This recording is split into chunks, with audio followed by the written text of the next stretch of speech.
I very much appreciate the invitation of the Schiller Institute and my good friend Harley Schlanger, who arranged for this video presentation. I also want to salute the Schiller Institute and Helga Zepp-LaRouche for your forward-thinking agenda and your commitment to economic and financial reform, which I believe, with the assistance of the Trump administration, can remake our global thinking entirely and move us towards both peace and prosperity on a worldwide basis. I am very familiar with the extraordinary and prophetic thinking of Lyndon LaRouche, having encountered him in New Hampshire in 1980 during the Republican primary for President of the United States. And as a former aide to President Ronald Reagan, I recognize the important backstage role that Lyndon LaRouche played in the last election of a non-neocon outsider as President of the United States. I must say that in 1980, I was more of a conventional conservative Republican. And at that time, I thought that Dr. LaRouche's views were somewhat exotic. Today, I would say, however, that I have evolved to recognize the role of an evil two-party duopoly that has, unfortunately, run the United States into a ditch. The two-party duopoly of the Bushes and the Clintons, working together, have given us endless foreign war where our inherent national interests were never apparent.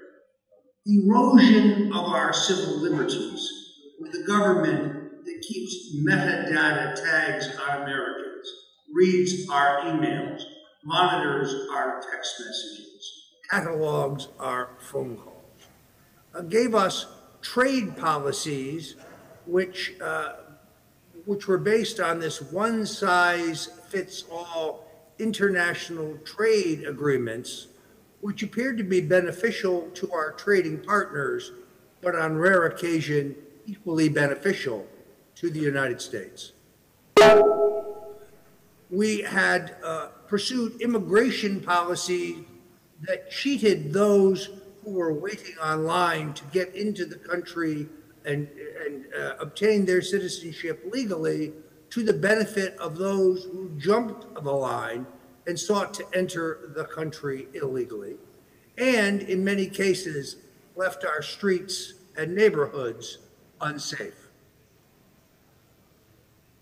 Now, I am a 40-year friend and associate of Donald Trump, and the evolution in my thinking between 1980 and 1988 led me to believe that Trump was the one man with the stature and the courage and the independence from the failed policies of the two-party duopoly that has run our country, and that he should seek. I sought to convince him to become a candidate as early as 1988. I sought again to convince him to become a candidate in 2000, then again in 2012, and then finally, successfully, in 2016.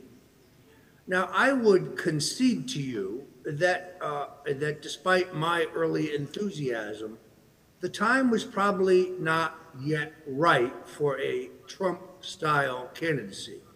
It is the first time the Americans have gone outside a career politician or a military hero in order to select a business person as president. Unthinkable as early as 1980, perhaps.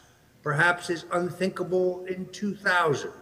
But after a full 8 years of the Obama presidency, the stage was set for a reform-oriented president who was committed to stronger and better relations with both Russia and China, who was rejecting the New World Order as put forward by President George Bush and furthered by his son, President George W. Bush, an agenda which was seamlessly pursued whether the president was a Republican or a Democrat, whether our president was a Clinton or a Bush.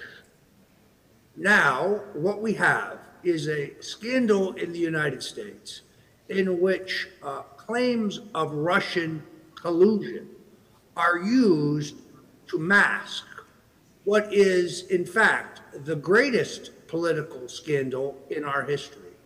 And that is the use of the power and the authority of the state to spy on and undermine the candidacy of the Republican nominee for president.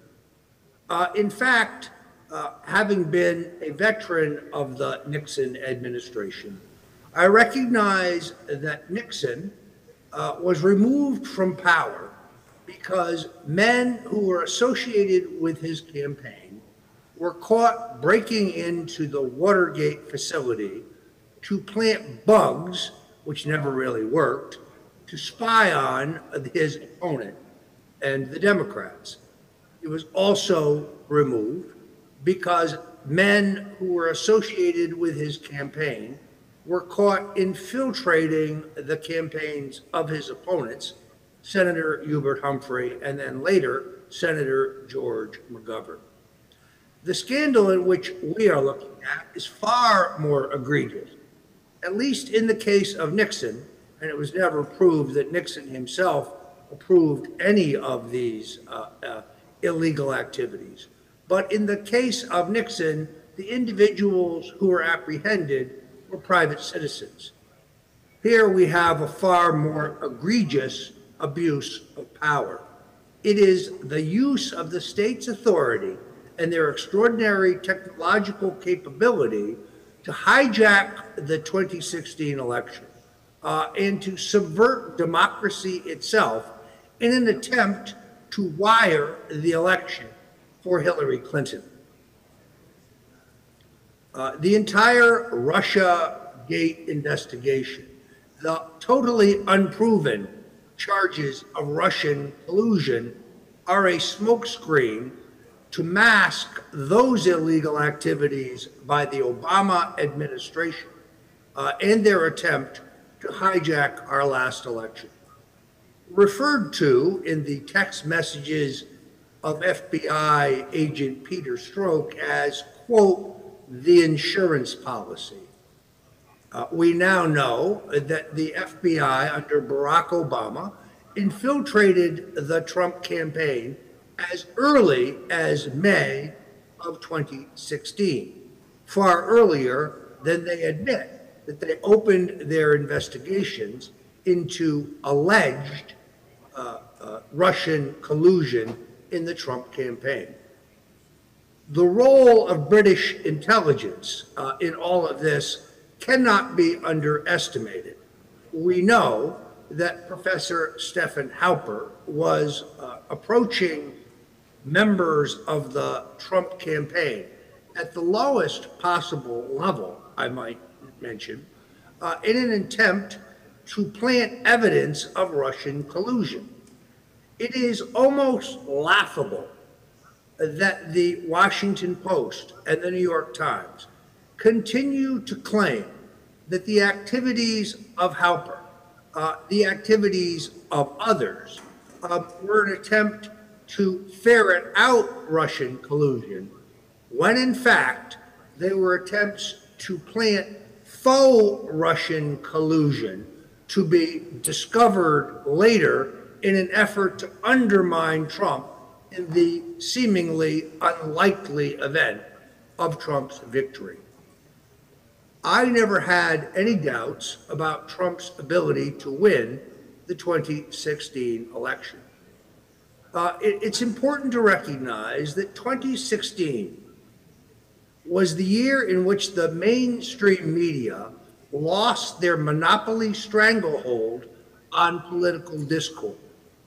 This is due only to the rise of a vibrant and robust alternative media, which in turn has given far greater currency to the ideas and principles of Lyndon LaRouche, to the ideas and principles of Donald Trump, to reset the world stage for a more cooperative trading partnerships and relationships with both the Russians and the Chinese, an end to the neocon policies of war and bankruptcy, which they have pursued, quite sadly, with vigor.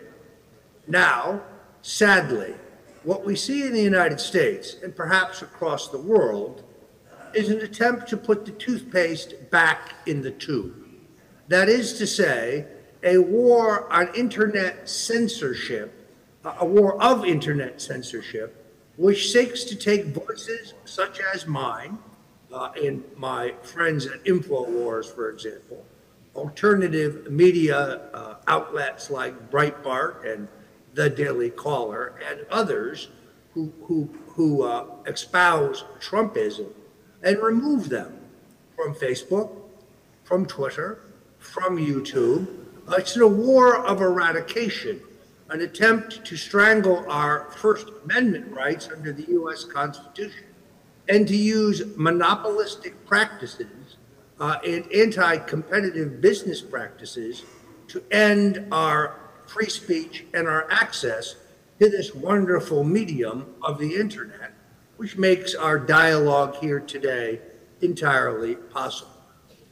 Now, I must say that the prospects for a Trump-Putin summit in July have raised the hackles in some corners of Washington, D.C., as well as Whitehall, to a level of near hysteria. President Donald Trump is one who believes that when your adversaries possess thermonuclear weapons, as well as vast economic power, that one is much better off in a dialogue with them than in a Cold War. And therefore, I firmly believe that his trip to Helsinki to meet Vladimir Putin is a mission of peace, a mission of future economic cooperation, and perhaps joint cooperation to eradicate those Islamic extremist elements that seek to damage both of our nations. What is going on in the United States and the persecution of a number of President Trump's key advisors is reminiscent of the kind of tactics that were used against Lyndon LaRouche by the Bushes in the 1980s.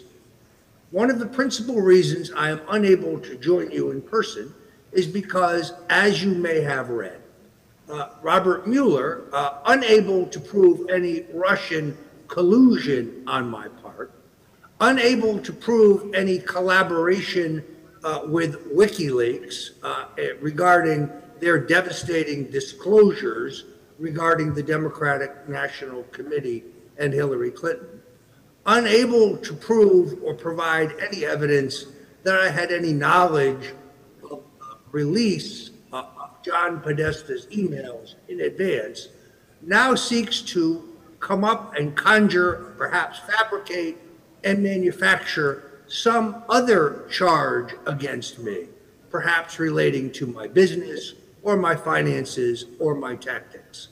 This is the same Robert Mueller who harassed Lyndon LaRouche in the 1980s and now seeks to persecute me simply because of my support for President Donald Trump. Now, today, I am being sued by the Democratic National Committee.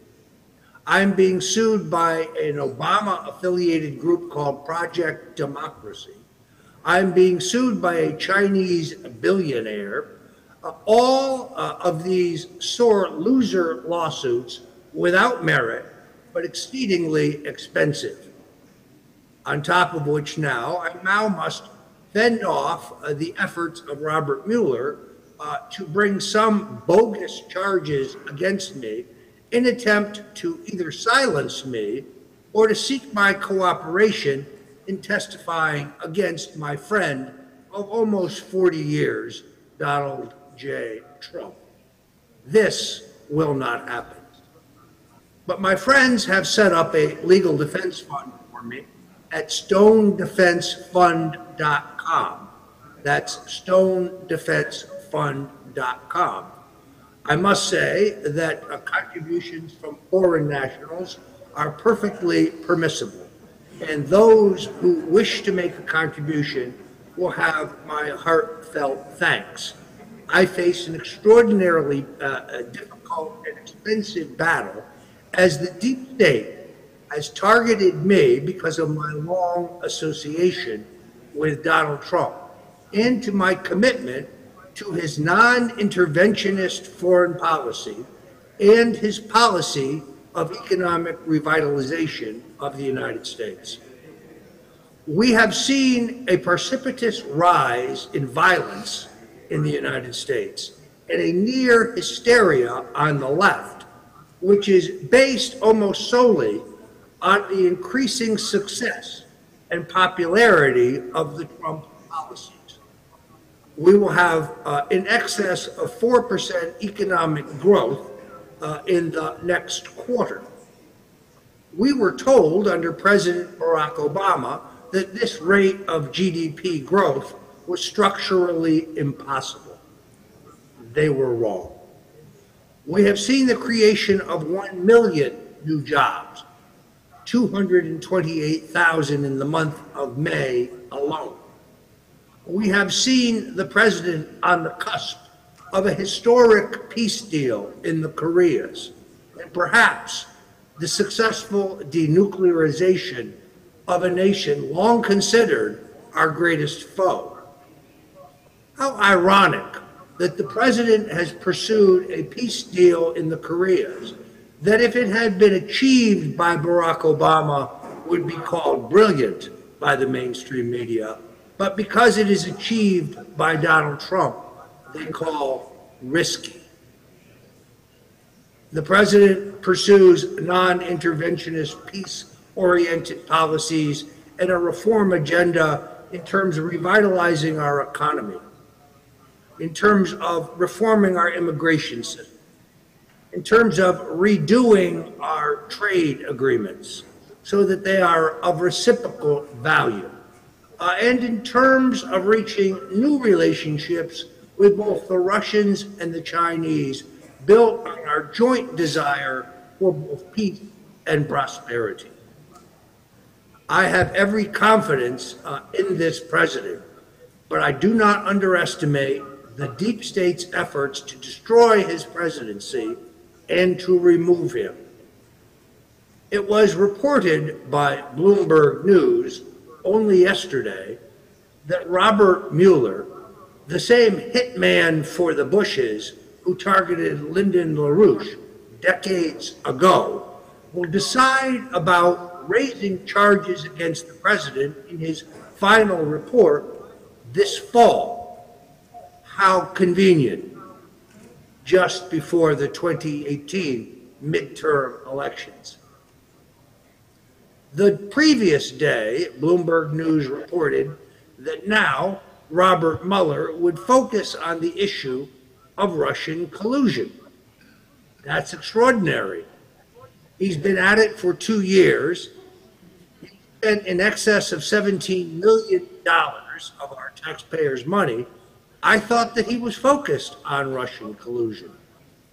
As the attempts to harass me demonstrate, this has nothing to do with Russian collusion, as Mr. Mueller seeks any process-related crime pertaining to the termination of FBI Director James Comey, an extraordinarily corrupt public figure, or the dismissal of General Mike Flynn, a true American patriot who was also subject to the harassment and legal undermining of Robert Mueller and his cabal of thugs. So the prospects for the Trump presidency are strong, because as his political strength grows, as his public support in the country is galvanized, it gives him a freer hand to deal with the Mueller outrage, and for the fact that he has a partisan prosecutor who has been given broad and unfettered legal power by Trump's own Justice Department and quislings such as Rod Rosenstein, who seek nothing less than to undo at the ballot box what they could not do in 2016. I'm delighted to have the opportunity to join you. As some of you may know, my sixth book, which is entitled Stone's Rules, is now widely available.